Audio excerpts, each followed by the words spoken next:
Imagine turning on the TV to watch a royal coronation or wedding in Sweden, Britain, or Spain, and knowing that somewhere behind the crown jewels and designer gowns, there's a thread of ancestry tracing straight back to Poland.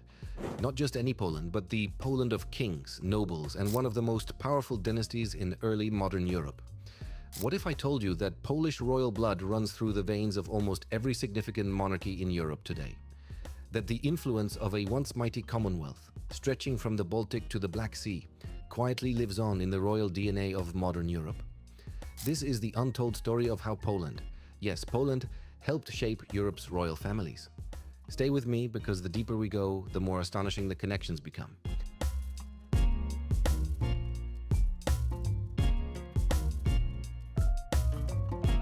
Let's begin with the most direct link. Marie Leszczyńska, Queen of France. She was the daughter of King Stanisław Leszczyński, who briefly reigned as King of Poland before becoming Duke of Lorraine. Her marriage to Louis XIV wasn't just a political formality. It was the beginning of Poland's bloodline, entering the heart of the French monarchy. She gave birth to 10 children, many of whom married into powerful European houses. Through those unions, Polish royal blood found its way into the houses of Bourbon, Savoy, and Habsburg, eventually branching into Belgium, Spain, and Italy. Fast forward to today. King Felipe VI of Spain is a direct descendant of Marie Leszczyńska. So when he addresses the Spanish nation from the Royal Palace in Madrid, it's not just a Spanish monarch speaking. It's a distant echo of Polish royalty. Then there's Sweden. You may not associate Scandinavia with Poland at first glance, but the connection is undeniable. The Swedish royal house of Bernadotte intermarried with descendants of Marie Leszczyńska, bringing Polish royal ancestry into the line of King Carl XVI, Gustav, and Crown Princess Victoria. But the connection goes even deeper than marriage. In the 16th and 17th centuries, the Vasa dynasty ruled both Poland and Sweden during a turbulent period in European history. Kings like Sigismund III, Vasa held both crowns. He ruled over Poland and Sweden simultaneously, albeit contentiously. That shared rule and the bloodlines it produced left a permanent mark on both kingdoms. Now let's talk about Britain, perhaps the most globally recognized royal family today. The Windsors may not advertise their Polish ancestry, but it's there. Through Queen Victoria and Prince Albert's lineage, and the deep intermarriage between European royals, King Charles III shares common ancestors with Marie Leszczyńska. The royal families of Europe are a tangled web of alliances, marriages, and dynastic unions. Queen Victoria was known as the grandmother of Europe for a reason. Her children and grandchildren married into nearly every major royal house, including those with Polish roots. So, when we look at the British monarchy today, it's not just a product of Anglo-Saxon or Germanic heritage, it's a European composite, with threads leading directly back to Polish nobility. And what about Belgium and Luxembourg? Both monarchies have deep dynastic roots in the House of Bourbon-Parma, which itself ties back to both Marie Leszczyńska and the Polish-Lithuanian Commonwealth through multiple noble lines. King Philippe of Belgium and Grand Duke Henri of Luxembourg both trace ancestry through intermarried European nobles, many of whom held titles within the Commonwealth, or descended from the Radziwiłł and Potocki families, names that held enormous weight in Polish aristocratic circles.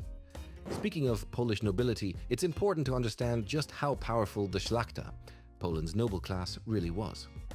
Unlike in most of Europe, where monarchs held near absolute power, the Polish-Lithuanian Commonwealth was governed by a system known as the Golden Liberty, where nobles had legal rights equal to the king. Marrying into this class wasn't just politically advantageous, it was necessary.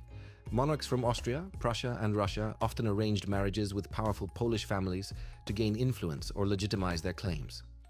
The Habsburgs, especially during the partitions of Poland, strategically married into the Polish nobility. The result: today's Habsburg-Lorraine descendants carry the blood of Polish counts and princes. And yes, even Germany's royal and noble houses, though many are now defunct, absorbed Polish noble blood through centuries of political marriage.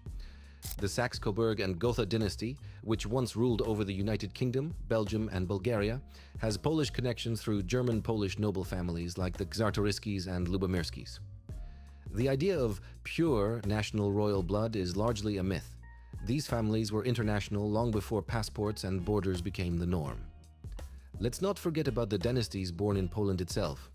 The Piast dynasty, which ruled from the founding of the Polish state in the 10th century until the 14th century, laid the groundwork for a monarchy rooted in native Polish tradition, But it was the Jagiellonian dynasty that really turned Poland into a European superpower. The Jagiellons ruled over a federation that included Lithuania, Hungary, and Bohemia. Their descendants and influence spread across Central Europe and into the Balkans, forming the backbone of countless noble lineages.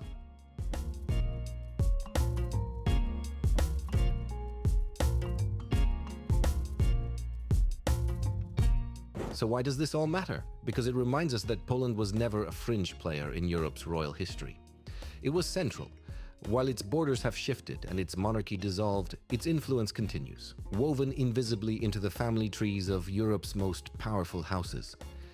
It's a story that's often overlooked, but once you see it, you can't unsee it. The crowns of Europe don't just sparkle with diamonds, they sparkle with the legacy of a forgotten Polish empire. If you're enjoying this dive into royal history, consider joining the channel as a member to support deep dive content like this. It helps bring more of these hidden histories to life and gives you access to exclusive perks and behind-the-scenes updates.